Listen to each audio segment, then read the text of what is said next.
Having shared a lifetime of marriage with Lu Qi, our lives harmonized like the strings of a zither, blessed with the joy of children. After much anticipation, when our son finally achieved academic success, Lu Qi, to my astonishment, embraced me and leaped into the flames. Ah, Qi, do not hold it against me. Had it not been for your father's denunciation, the Qingwan family would not have perished in the fires of exile. I have harbored guilt and regret for the better part of my life. Let this fire today serve as our atonement for Qingwan. Yet, I must express my gratitude for the stability and tranquility you have afforded me throughout my existence. But I am weary should there be a next life. I yearn to live with greater fervor. Lu Qi, true to his word, upon his rebirth, swiftly exchanged his military merits to retrieve the exiled Lin Qingwan. He disregarded the whispers of scandal, kneeling before the emperor for 7 days and nights, beseeching permission to annul our betrothal. The emperor summoned me. Ah Qi, the decision lies with you. I presented my personally inscribed letter of annulment, stating calmly, this humble servant wishes to withdraw from the engagement. My family, the Jiang clan, has long been known for its loyalty and valor, with both young and old laying down their lives on the battlefield. Now, as the sole survivor, how could I allow a man who does not want me to tarnish our family name? Is it not merely a chance to live passionately, even if just once? If Lu Qi can, then so can I. 1. Ah Qi, your engagement to Lu Qi was arranged by your father during his lifetime. Your father spoke highly of Lu Qi. If your ire stems from his actions, I shall seek retribution on your behalf. It is understandable that the emperor perceives my demeanor as mere petulance. The actions of Lu Qi in recent days have become the subject of ridicule throughout the capital. The military achievements he had withheld for 3 years are now squandered on the daughter of a traitor. Though the emperor seethed with indignation, he was compelled by his own words to comply. On the day of his departure to retrieve Lin Qingwan, Lu Qi's mother, disregarding her dignity, clung desperately to his leg in public, pleading for him to reconsider. Yet, the dutiful son he was, he ordered his servants to forcibly escort his mother back to their residence. My father, a former vice-general, brandishing his sword, confronted him at the city gate, denouncing him for betraying me. Even as the blade drew blood from his neck, he steadfastly gazed towards the northern state, declaring with resolute conviction, in this lifetime, I, Lu Qi, shall marry no one but Lin Qingwan. Even if you slay me, I shall ensure my body is delivered to Qingwan. Upon bringing Lin Qingwan back, Lu Qi lavished her with unrestrained affection. Even before our annulment was finalized, he showed no regard for my dignity, openly courting Lin Qingwan at every opportunity. Your Majesty, I am not merely acting out of spite, I simply believe that unrequited love yields no fruitful outcome. My calm demeanor only deepened the emperor's guilt and dissatisfaction towards Lu Qi. He shattered the teacup in his hand upon the ground, pacing back and forth with hands on his hips. What is it about Lin Qingwan that captivates him so?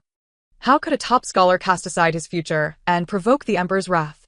I, too, remain perplexed as to Lin Qingwan's merits. Yet is this not the nature of humanity?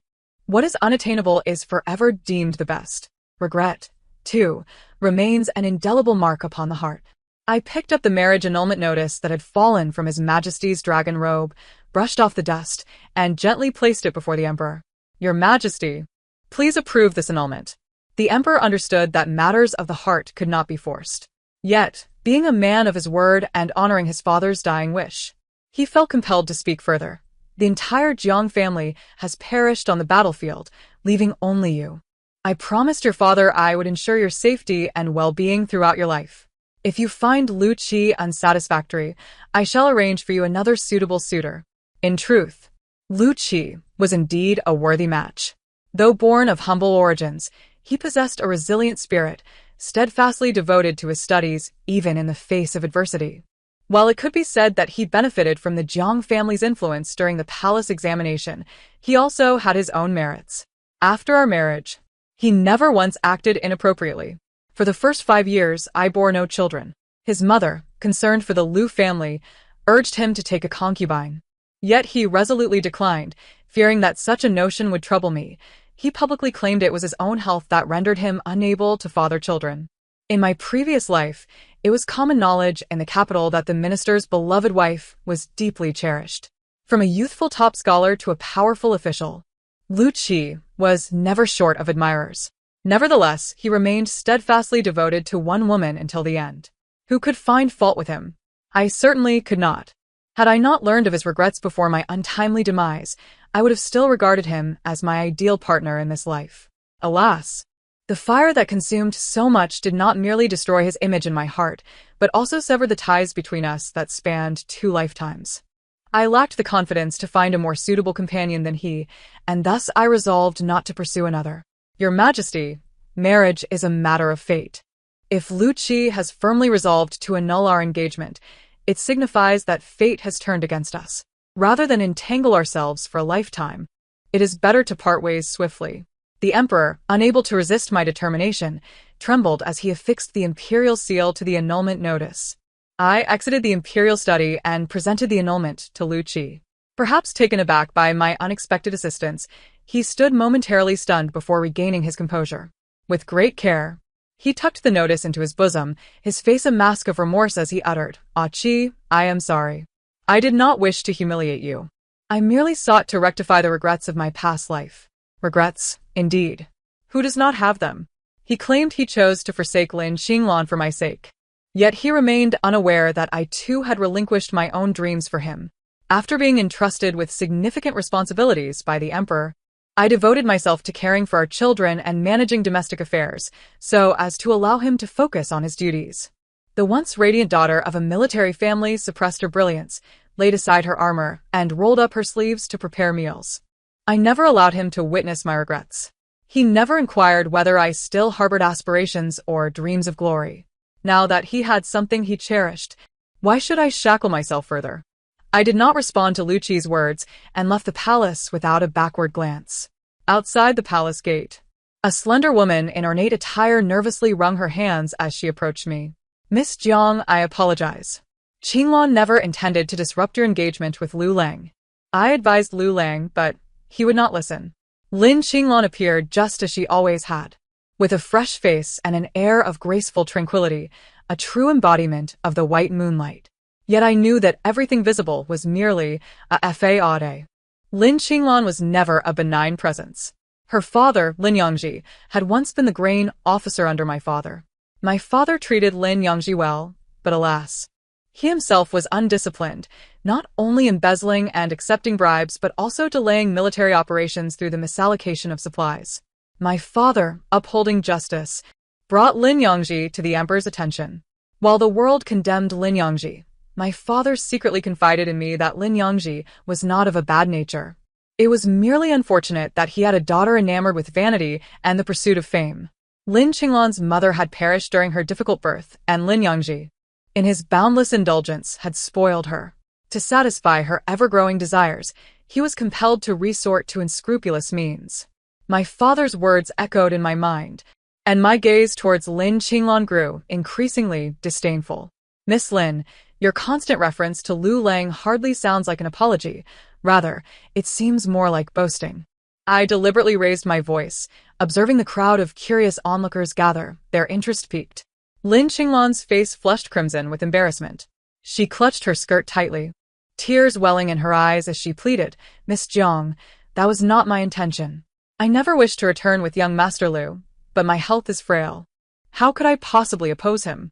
Witnessing Lin Qinglan feign victimhood felt akin to a heavy stone pressing upon my chest, stifling my breath. In truth, I had scarcely encountered Lin Qinglan. Had it not been for Lu Qi's words before my demise in my previous life, I might have nearly forgotten her existence. Until I met Lin Qinglan moments ago, all my disappointment had stemmed solely from Lu Qi. Yet she obstinately approached me, attempting to provoke me with her repugnant antics. I would not grant her that satisfaction. "Miss Lin, I have heard that you traveled back with Lu Qi, sharing a carriage and enjoying the scenery together, engaging in laughter and conversation. Upon arriving in the capital, you appeared as a couple, behaving intimately. It hardly seems like you are unwilling." The onlookers had already looked down upon Lu Qi's actions, and now, seeing me, the rightful party, speak up, they could not restrain their comments. However, the common folk lacked my eloquence. Some called her shameless, others labeled her a lowly wretch, while some even branded her a wanton who disrupts other people's relationships. Lin Qinglan's face turned as pale as uninked rice paper, her body trembling like a leaf in the wind. Just as she appeared utterly lost, a bronze hand grasped her shoulder. Feeling the familiar presence, Ling Qinglan found solace, and the tears she had been suppressing finally flowed freely. Lulang. I merely wish to apologize to Miss Jiang, but it seems she has misunderstood my intentions. Lu Qi's gaze bore into me, his disappointment unmasked. Ah, Qi. I am grateful to you for seeking the annulment notice on my behalf and for your understanding. Yet, this matter ultimately stems from my own mistakes. If you are angry, direct it towards me. Why must you harm Qinglan? I could not help but laugh. I spoke nothing but the truth. There was no fabrication. If Lord Lu and Miss Lin are truly in love, why fear the whispers of others? The surrounding chatter grew louder, and with each explanation Lu Qi offered, the crowd responded with tenfold retorts. Lu Qi, parched and weary from his attempts to defend himself, found little success. Thus, he redirected his ire towards me. Jiang Qi. How was I unaware before of your meticulous nature? In truth, Lu Qi was not ignorant. He had simply forgotten. Before marrying him, I had been a bold and spirited young woman, so vibrant that anyone would remark upon my resemblance to my father. However, meticulous was his prejudice. To be precise, I was discerning. In those days, if I witnessed an injustice, I would take up arms to aid the wronged, regardless of whether they were high officials or noble relatives. In my eyes, there was only right and wrong. If I were wronged, I would never suffer in silence. If someone insulted me, I would return the insult double. My parents constantly worried that my temperament would hinder my marriage prospects, fearing that I would scare off my husband after marriage. Yet they were mistaken. Not only did I marry, but I also transformed into the very virtuous wife I had once scorned. Alas, after 40 years of sharing a bed, in Lu Qi's heart, the figure of the girl in red had long since become a blurred memory, indistinct and elusive.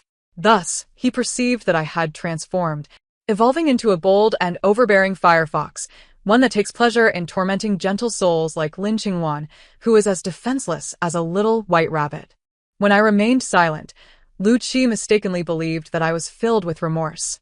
Seizing the opportunity, he dispersed the onlookers and grasped my wrist, declaring, "Ah, Qi, I know you harbor resentment, but Qingluan has suffered too much in both this life and the last. What harm is there in allowing her a peaceful existence? How about this? On the day of the grand wedding, you and Qingluan can come together, and I shall take you as my secondary wife." In moments of exasperation, one can truly find humor, much like I do now.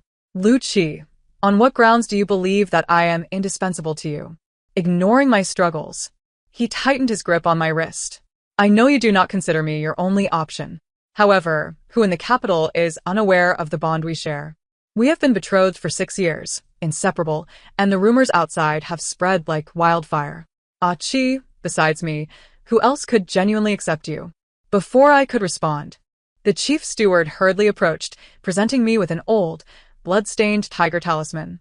"Miss Jiang, you left in haste and forgot to take the talisman. His Majesty instructed me to deliver it to you promptly. Once you arrive at the military camp, it would be troublesome to lack a talisman." My thoughts drifted back to an hour earlier. After I requested to withdraw from the engagement, the Emperor looked at me in bewilderment. Aki. Have you not always been quite satisfied with Lu Qi? If you break the engagement, you shall surely regret it in the future. I calmly shook my head. I shall not, Your Majesty. There are far more significant matters awaiting my attention in this world. Seeing the Emperor still puzzled, I continued to elucidate. The southern regions have suffered constant calamities, while the northern front is besieged by foes. I recognize that the court is already stretched thin. If I were to venture to the border to fight against the enemies, I would not only alleviate your burdens, but also secure a greater chance for the common people. Is this not more meaningful than marrying? Absolutely not. The Emperor unhesitatingly rejected my proposal. You are the last scion of the Jiang family, though you may be a girl. We cannot let the Jiang lineage die out. If you truly wish to join the battlefield, then wait until you find a suitable husband, bear children, and then go. Having lived a second life, I no longer wished to remain a gilded cage bird in the capital. Even if I could not escape the fate of marriage and motherhood, I desired to find an eagle soaring over the vast desert. Your Majesty, I assure you, neither war nor marriage will be delayed on my part. Once I reach the border, I shall certainly find someone more fitting. The Emperor sighed deeply. Ah, Qi, the border is a realm of steel and blood. Where could one find a suitable husband there? Why could I not? Was it not my father who encountered my mother at the border? At that time, my father was merely a subduing officer, and my mother was the youngest daughter of the border commander. When the enemies launched a surprise attack, my father recklessly charged to the front lines, and it was my mother who pulled him from the pile of corpses, granting him a second chance at life. Compared to the gentle romance of the capital, I envied the partnership of my parents, who fought side by side, prioritizing the world above all else. The emperor could not withstand my resolve and ultimately chose to respect my wishes. Calculating the time until the expedition, it was less than 7 days away. My reverie was abruptly interrupted by Lu Qi's agitated voice. Upon regaining my senses, I found him gripping my shoulders, exclaiming in frustration, "Jiang Qi, have you lost your mind? Even if you are angry with me, there is no need to jest with your own life." As he spoke, Lu Qi attempted to snatch the tiger talisman from my grasp. I deftly evaded him, knitting my brows and commanding, "Lu Qi, only a general may touch the talisman. Those who defy this shall be deemed treasonous. Are you so reckless as to wish for the annihilation of the entire Lu family?" Lu Qi's hand froze in midair, caught between action and reluctance. His eyes, wide with rage, bore into me. "The Jiang family has but one daughter left. You should understand the value of your life. Come. I shall accompany you to the palace at once, to implore His Majesty to retract his orders." I took 2 steps back, creating distance between us. A sovereign's word is not to be taken lightly, a principle that Lord Lu cannot possibly misunderstand. Lin Qingwan cautiously grasped Lu Qi's arm, gently advising Lu Lang, "Miss Jiang speaks the truth. You have already incurred the Emperor's wrath on my behalf. You must not stoke the flames further. Otherwise, your future will be irrevocably destroyed." Lu Qi seemed to disregard Lin Qingwan's words, advancing step by step towards me. "Jiang Qi, cease this nonsense. The battlefield is no child's play, and death is a constant threat." To me, death held no fear. Compared to the brutality of war, I dreaded a meaningless demise, just as in my past life, when Lu Qi's flames consumed me, leaving my spirit restless and unfulfilled. Seeing my stubbornness, Lu Qi, in a fit of anger, swept out his sleeves and left, casting one last fiery remark. "If you seek death, I shall not stop you. But do not expect me to retrieve your body in the future." Retrieving a body was unnecessary. I had never anticipated his assistance. For the Jiang family, our desires have never been merely to find peace in burial. Rather, we seek to be wrapped in battle robes, unyielding and unrepentant. 7 days hence marked the wedding day of Lu Qi and Lin Qingwan. It was also the moment I would lead an expedition into battle. In truth, at this very time in my previous life, I had contemplated joining the fray. Yet on the night of the wedding, Lu Qi held me tightly, whispering countless words of reluctance, expressing his desire for us to share our lives together until old age. He pointed to the wedding gown I wore, telling me, "Look, since the day you were born, your mother-in-law has prepared this gown for you. Aqui. Your parents wish for your life to be peaceful. To them, your happiness outweighs the glory of the family name." In that moment, I relinquished the dreams I had cherished since childhood. I buried the armor and youthful fervor deep within my heart.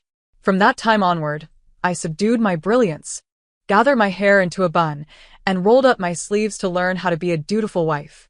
Eventually, as children came into my life, the constraints upon me multiplied. Protecting my family and my country became a distant dream. I imparted all my martial skills to my son, watching him grow ever more exceptional. On the day he, like his father, achieved the highest honors in both civil and military affairs, my joy surpassed that of anyone else. I believed my long-buried dreams would finally be fulfilled through him. With great enthusiasm, I shared with Lu Qi that when the day came to reclaim the northern territories, I would certainly visit Mount Longju and behold the vast sea of sand. Alas, I never witnessed that day. That very night, I perished alongside Lu Qi in a sea of flames. Riding my steed, I cast one last glance at the city gates. This capital, which had ensnared me for 2 lifetimes, I would finally leave behind. This time, I would no longer wait for others to fulfill my dreams. I would live passionately for myself. Amidst the cacophony of farewells from the common folk, I turned my horse's head. Yet in the next moment, a familiar and urgent voice called out from behind. "Ah, Qi, wait." The approaching figure was a striking shade of red. I remembered vividly. It was the very wedding gown I had personally selected for Lucci. Breathless, he reached me and seized the reins of my horse tightly. Ah, Chi. Today I encountered someone. He shared many things with me, and I finally realized how egregiously I was mistaken. Lucci, panting heavily, gazed at me with intense eyes. His disheveled hair, damp with sweat, clung to his face, rendering him utterly disheveled. Yet even so, it could not conceal the hope shimmering in his gaze. Aki. Do not leave. I have prepared a splendid bridal attire for you. Would you consider marrying me once more? In my past, I was a person overwhelmed by curiosity. Had I heard Lucci's words today, I would have undoubtedly probed until the very essence of the matter was revealed. However, having lived 2 lifetimes, my heart is now tranquil and unperturbed. Besides, having resolved not to entangle myself with Lucci any further, I find myself devoid of interest in his affairs. With a swift crack of the whip, the horse surged forward, startled. Lucci instinctively loosened his grip, yet he lost his balance and tumbled to the ground.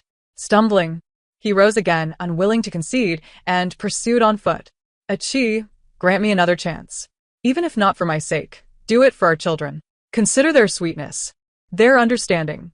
If we cannot be together, where will they find their place in the world? As a mother, the mere mention of children stirs deep emotions within me. Moreover, our family of 4 once shared an unparalleled happiness. When I carried a pair of twins, Lucci had just been reassigned to the capital.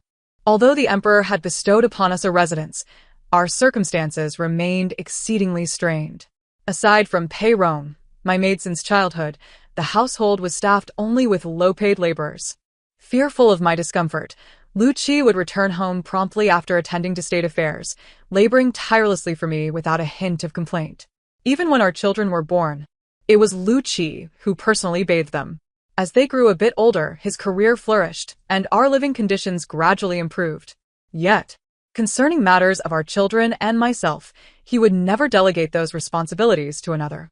He personally cultivated a garden filled with phoenix flowers for me and crafted swings and wooden horses for our children. I once admonished him gently. With so many affairs of state, you should leave these tasks to the servants. At that time, he would hoist our children onto his shoulders, smiling as he replied, "How could that be?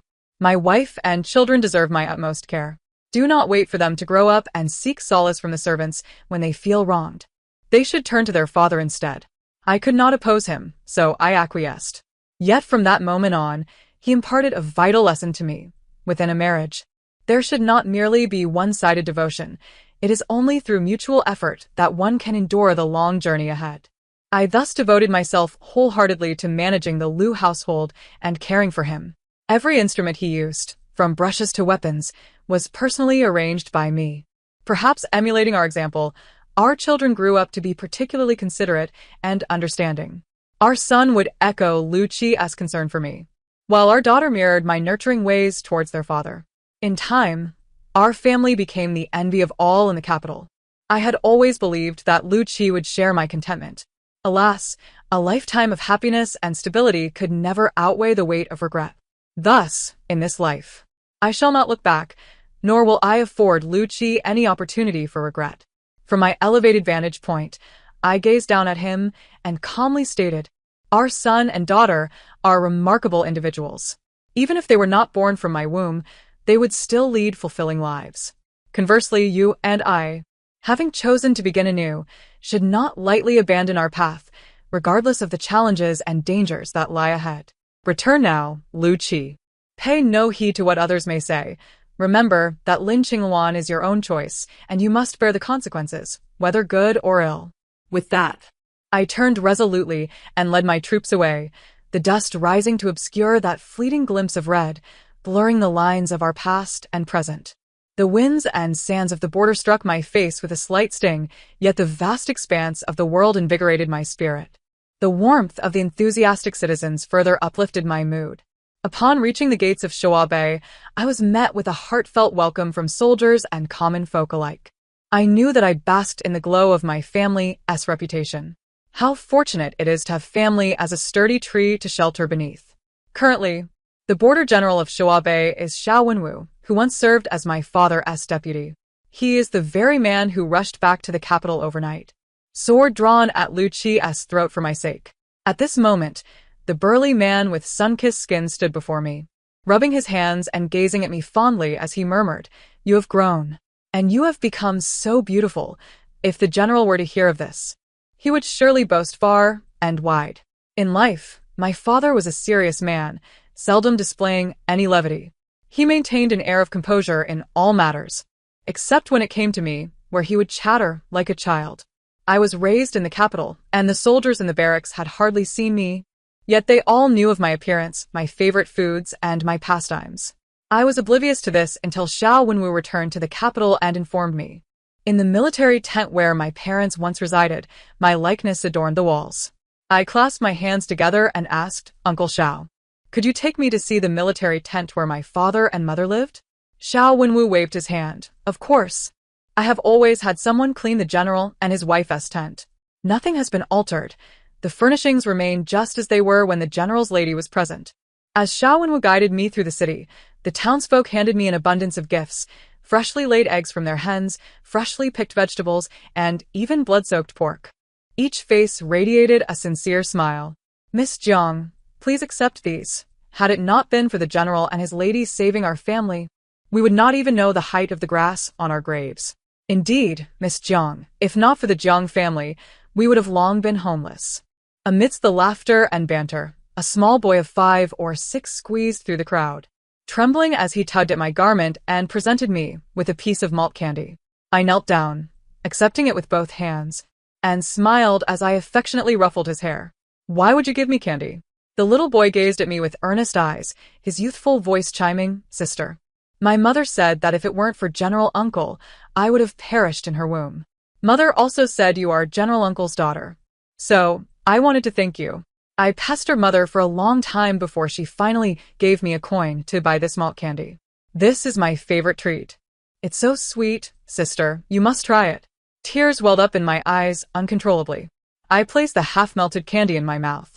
It was sweet, extraordinarily sweet, enough to evoke even more tears.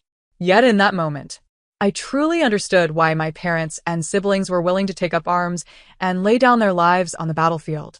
No amount of fame, wealth, or glory could ever compare to a simple thank you from the common folk.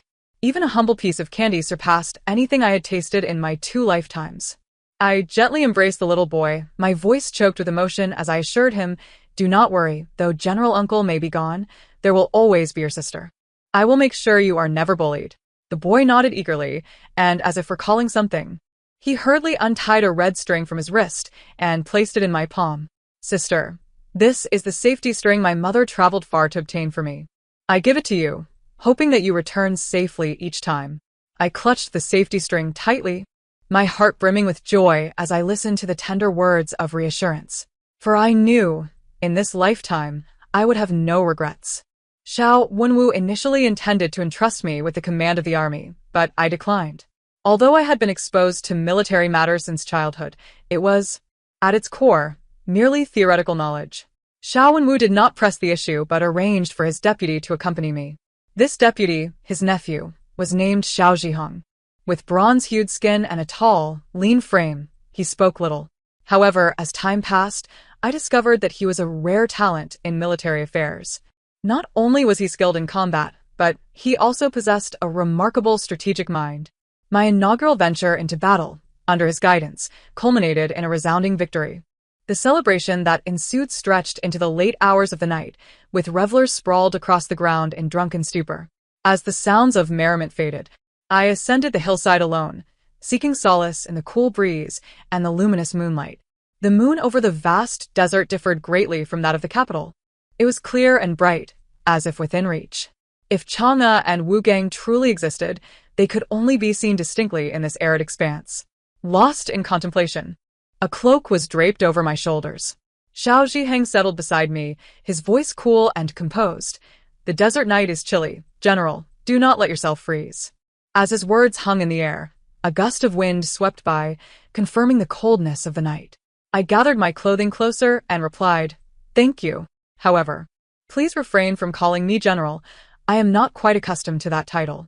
Just call me a Qi very well, "Achi," he responded. That seemed to be the first time I witnessed Xiao Zhiheng smile. His brows arched like gentle waves, and his eyes sparkled like stars. Unlike Lu Qi, whose demeanor was always formal and handsome, he possessed a unique charm of his own. In the 2 or 3 months since my arrival at the frontier, Xiao Zhiheng had consistently maintained an air of calm amidst turmoil, never displaying anger, panic, or even joy. With a slightly dizzy head, I turned to him and remarked, "You look quite handsome when you smile." "Then I shall strive to do so more often," he replied, momentarily taken aback, his cheeks flushing red as he awkwardly curved his lips. He quickly shifted the conversation. "Achi, I have heard from my uncle about your situation with Lu Qi. Now that you are here at the frontier, do not dwell on such troubling matters. There are many good men in this world. There is no need to hang oneself on a single rope." I was taken aback. I hadn't expected this rugged man, raised in the military, to exhibit such thoughtfulness. I calmly shook my head and smiled. "I am not sad. On the contrary, I must express my gratitude. Otherwise, I would never have had the chance to meet you all." Our conversation was delightful, and before I knew it, it was already midnight. Just as I prepared to return to the encampment, I noticed flickering blue lights in the distance. Although it was my first time at the frontier, I understood that the desert was home not only to bandits, but also to merciless wolf packs. Xiao Zhiheng, recognizing the danger, positioned himself protectively behind me, gripping his sword tightly. "Do not fear, Achi. As long as I am here, nothing will happen to you." For the first time, I felt a swell of emotion at being so fiercely protected. In my previous life, I had lived without upheaval, though there were moments of discontent. I had never encountered a threat to my life. Curiosity struck me. If Lu Qi were by my side instead, how would he respond? Yet the wolves' howls shattered my thoughts. Upon regaining my senses, I realized the wolf pack had surrounded us from all sides. Witnessing Xiao Zhiheng fighting valiantly, I understood that I could not remain idle. I drew my sword and swiftly joined the fray. The commotion roused my inebriated comrades, who began to awaken one by one. Seeing that the wolves could not gain the upper hand, they retreated silently, like a receding tide. Covered in blood, Xiao Zhiheng scrutinized me anxiously, his voice trembling. "Achi, are you unscathed?" Before I could respond, a familiar voice echoed from behind the crowd. "Does it matter to you whether she is harmed?" It had been a long time since I last saw Lu Qi.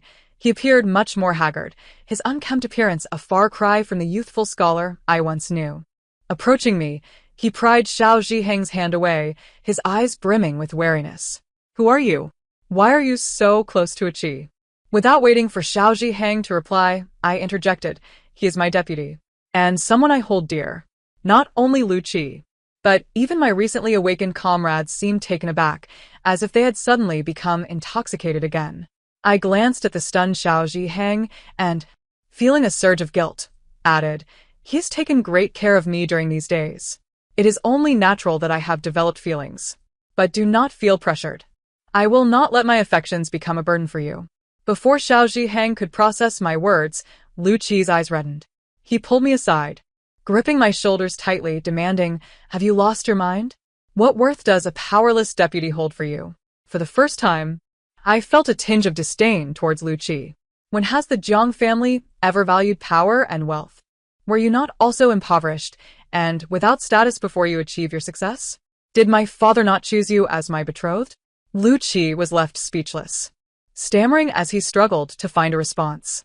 "You are young and naive, unlike your father, who can discern character." I could not help but laugh derisively. "Is that so? I wouldn't bet on it." Just as I spoke, Xiao Wenwu hurriedly arrived. Upon seeing the wolves had retreated, he clasped his hands before Lu Qi and said, "Lord Lu, thank you for sending someone to alert us. It is my fault for oversleeping and arriving late." Lu Qi appeared displeased. "I dispatched someone to inform you as soon as the wolves appeared. How can General Xiao be so negligent and still claim to lead an army?" I did not hear Xiao Wenwu's response, for Lu Qi's words sent a jolt through me. "If you had arrived earlier, why did you not warn me and Deputy Xiao when the wolves approached?" Realizing he had misspoken, Lu Qi hurriedly attempted to clarify. "Achi, I did not mean not to warn you. But you know, if startled, the wolves would only be provoked." While his words sounded reasonable, they ultimately stemmed from his fear of death. In that moment, I understood that in times of peril, not everyone would stand by your side. Adversity reveals true intentions, and it can also expose falsehoods. However, the choice to save or abandon is a personal right and should not be coerced. From Lucci's perspective, he was not in the wrong. Yet from my standpoint, I could no longer regard him with the same eyes. I turned away from Lucci's grasp and returned to Xiao Zhiheng's side. No need for explanations, I understand. You did nothing wrong.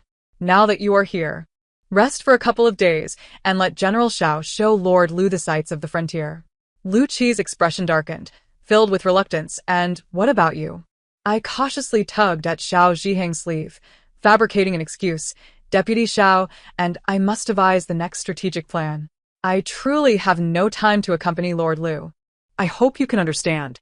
Hastily escaping that battlefield, I returned to the camp only to realize I was still clutching Xiao Zhiheng's sleeve. I quickly released it and expressed my gratitude. Thank you for not exposing me. And those earlier words were merely to fend off Lucci. If I offended you in any way, I sincerely apologize. As I prepared to slip back to my quarters, Xiao Zhiheng grasped my arm. If it were genuine, it would not matter. There is no harm in trying. Having lived 2 lives, if I could not comprehend Xiao Zhiheng's words, it would truly be a life wasted. Yet, I had never believed that matters of the heart could be resolved in an instant. Aheng, do you love me? Xiao Zhiheng fell silent for a moment before honestly shaking his head. I do not know. I only feel that these past few months spent with you have been very comfortable. That was the answer I sought. Were Xiao Zhiheng to declare love outright, I might have looked down upon him. Those who can easily utter such words often lack sincerity, much like Lucci in my previous life. After our marriage, I would frequently inquire whether he loved me, and he would invariably respond without hesitation, affirming his love. I once believed that was an instinctive reaction, inscribed deep within him. Only in death did I come to realize that love can be performed, morphing into a mere habit devoid of sincerity.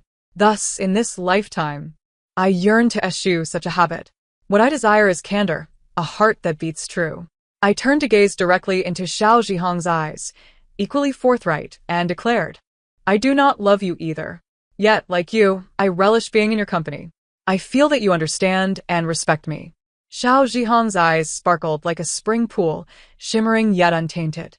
With a gentle smile, he inquired, Shall we take it slow? I nodded emphatically. Indeed, there is no rush. We shall proceed at our own pace. In a hurried arrival, Xiao Wenwu inadvertently overheard our entire exchange. He burst into hearty laughter, exclaiming, Ah Chi, you two are just like your parents. My parents, long stationed at the border, were little known to the folks in the capital. Thus, it was rare for me to hear tales of their past. Curiosity got the better of me, and I asked Uncle Xiao what were my parents like. Xiao Wenwu gazed towards the city walls, his face beaming with joy, as if the 2 quarrelsome individuals had reappeared before him. They were even more tumultuous than you two, he chuckled. When they first met, they clashed like 2 fighting cocks. However, after standing shoulder to shoulder in battle twice, they became comrades in arms and eventually true friends.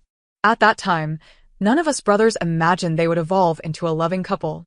Upon hearing Xiao Wenwu's words, a knowing smile spread across Xiao Zhiheng's and my faces. It seemed that our decision to take things slowly was indeed the wisest choice. For only by proceeding gradually can one truly understand another's virtues and flaws. Unlike my parents, who often engaged in heated arguments, my relationship with Lucci was not one of mutual respect and harmony. They frequently quarreled, with my mother sometimes resorting to physical altercations, leaving my father with bruises. Yet, even in perilous times, my father would charge into enemy camps, risking his own safety to protect my mother, seeking to offer her warmth even when all hope seemed lost. I too wished for a partner like my father, someone who would fear for my life and stand by me until the end, rather than hastening my demise. If there had been a lingering dissatisfaction within me before, it had now transformed into genuine acceptance. After that day, Xiao Zhiheng and I immersed ourselves in our strategizing, so busy that we barely paused to eat, subsisting on but a single meal a day. This relentless pace continued until the 7th day, when Xiao Wenwu could no longer bear it and barged in, declaring, Ah Chi, you deal with that clingy Lu Chi yourself. You can't shake him off. and he finds every possible way to intrude upon your tent. I've done nothing but thwart him all day. It was then that I recalled Lu Qi's presence. I turned to Xiao Zhihong and asked, "Did you receive any response to the letter I asked you to deliver to Lin Qinglan?" As fate would have it, the moment I spoke, a commotion erupted outside. We rushed out, expecting to find soldiers brawling, only to discover it was Lu Qi and Lin Qinglan embroiled in a heated argument. Lin Qinglan appeared disheveled, her once pristine white dress now dusty and dull. Perhaps angered by Lu Qi, the innocent demeanor she once bore had vanished entirely. With one hand on her hip and the other pointing accusingly at Lu Qi, she exclaimed, "You begged me to return to the capital, yet now that we're married, you leave me alone in the city and run off to this godforsaken place. What does that mean?" Lu Qi was equally defiant. "What do you mean you don't understand? When the governor of Beizhou came to report in the capital, he informed me of your mischief in exile, how you sought to entangle yourself with officials and wealthy merchants. That made me reconsider our marriage. It was Qi who told me that one must take responsibility for their actions, which is why I gritted my teeth and married you. But in these months of marriage, when have you fulfilled the duties of a wife? Because of Qi, the emperor has taken away all my power. You, a wife, not only failed to comfort me, but constantly criticize me. I truly regret feeling sorry for you in the first place." Hearing Lu Qi's words, I instantly understood. On our wedding day, when he stopped me, he was referring to the governor of Beizhou, Jiang Ping, the very official overseeing Lin Qinglan and her fellow exiles. Jiang Ping was fully aware of everything that transpired during Lin Qinglan's exile, and since my father had once saved Jiang Ping, it seemed he had spoken on my behalf, leading to Lu Qi's sudden remorse. However, I was not surprised. I had long known Lin Qinglan's character, an ambitious individual driven by fame and fortune, unwilling to be shackled by the hardships of Beizhou. Yet, if I were to express this aloud, Lu Qi would never believe me. He needed to experience the absurdity of his regrets firsthand. I had no desire to meddle in their domestic disputes, thus addressing the onlookers, I said, "Return to your own affairs. Mind your own business." I had initially thought that sending for Lin Qinglan would allow her to take Lu Qi away. Yet, Lu Qi remained steadfast, refusing to leave despite Lin Qinglan's relentless pleas for half a month. I had no intention of getting involved further until Lin Qinglan approached me, saying, "Miss Jiang, please come back with us. Lu Lang has said that if you refuse to leave, he will remain here until you agree." I set down my pen, a sardonic smile gracing my lips. "In your eyes, does guarding the borders and waging war seem like child's play? You think you can just leave when you please? What do you think an army is? What do you think the common people are?" This time, Lin Qinglan refrained from arguing with me. Her face bore the weight of exhaustion as she replied, "I understand. Matters of state should not be hindered by personal feelings. But I am at my wit's end. If Lu Lang refuses to return, what will happen to the child in my womb?" It was then that I noticed her slightly rounded belly. Though I did not harbor any fondness for Lin Qinglan, I, too, had been a mother and understood the significance of a complete family for a child. I will try to persuade him. As for whether he listens, I cannot guarantee. Upon seeing me, Lu Qi's face lit up with excitement. But that joy quickly faded upon noticing Xiao Zhihong behind me. His tone turned sarcastic as he remarked, "What? Have you come to provoke me with your new flame, hoping to hasten my departure?" I was not angered. Instead, I poured myself a cup of tea, sipping leisurely as I replied, "I am quite busy and have no time to provoke you. I merely wish to inquire if you are aware that your wife is pregnant?" Lu Qi's expression darkened, his impatience evident as he replied, "I know." Observing his nonchalant demeanor, I was struck by how he seemed to have transformed entirely. The attentive, caring man who once cherished his wife and child had turned cold and unfeeling. Realizing this, my tone sharpened. "Lu Qi, I have told you once a choice is made, one must take responsibility to the end. In our past life, you did not love me, yet you managed to be considerate. In this new life, why can you not do the same? Regardless of your feelings towards Lin Qinglan, the child is innocent." Seeing my anger, Lu Qi hastily explained, "Qi, it's not that I have changed. It's just that she is different from you. I know she is not at fault. It is that you are simply too good. I cannot convince myself to give you up and accept her. In truth, I comprehend the sentiment. After years of marriage, Lu Qi undoubtedly harbors love for me. Yet, overshadowing that love is an indelible sense of regret. Regret for not being able to marry me in this lifetime. I am acutely aware of Lu Qi's disposition. He is obstinately steadfast. Once he has deemed his feelings for me as love, no amount of persuasion will easily sway him. Thus, I directly offered him a torch and proclaimed, "If you truly feel regret, then embrace death alongside Lin Qingwan as you did in the previous life." I continued with unwavering certainty. "However, I can assure you that even if I were to live another life, I would not choose you again."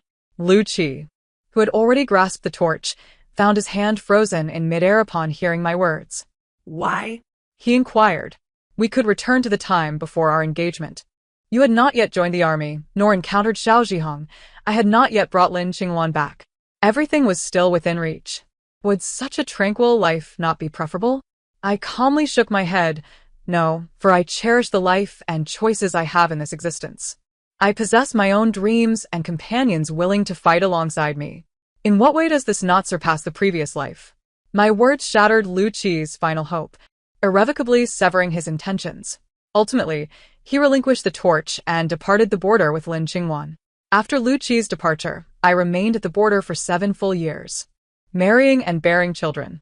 Most astonishingly, in this life, Xiao Zhihong and I were blessed with a pair of twins, a boy and a girl. It felt as though everything lost had returned, and in a manner far better than before.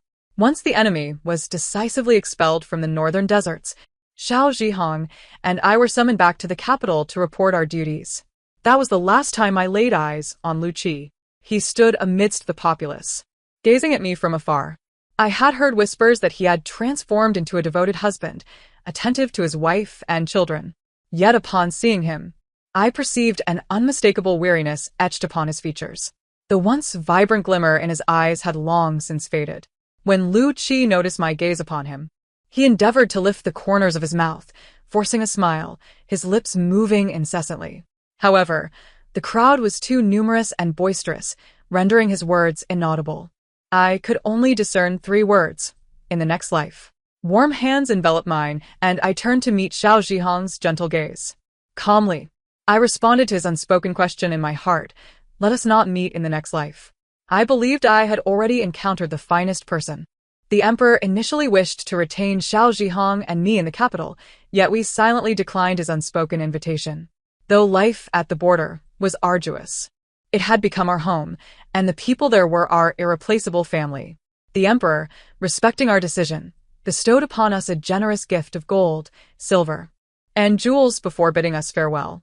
Upon returning to the border, Xiao Zhihong and I entrusted the treasures to Xiao Wenwu, instructing him to exchange them for grain and medicine to distribute among the impoverished populace. Subsequently, we spurred our horses forward, riding into the sunset's fading light. Xiao Wenwu, flanking our young children, stood behind us with a furrowed brow, shouting, "What are you two planning to do now?" "I am a general, not your family's wet nurse." Exchanging a glance with Xiao Zhihong, we harmoniously waved to Xiao Wenwu. "Thank you for your hard work. We will return soon." Together, Xiao Zhihong and I rode side by side, swords drawn, journeying northward. At last, we would behold the majestic Mount Langjutsu, the pinnacle of martial prowess. The end of the text. Thank you for listening. If you enjoyed it, please remember to like and subscribe. Until we meet again in the next story.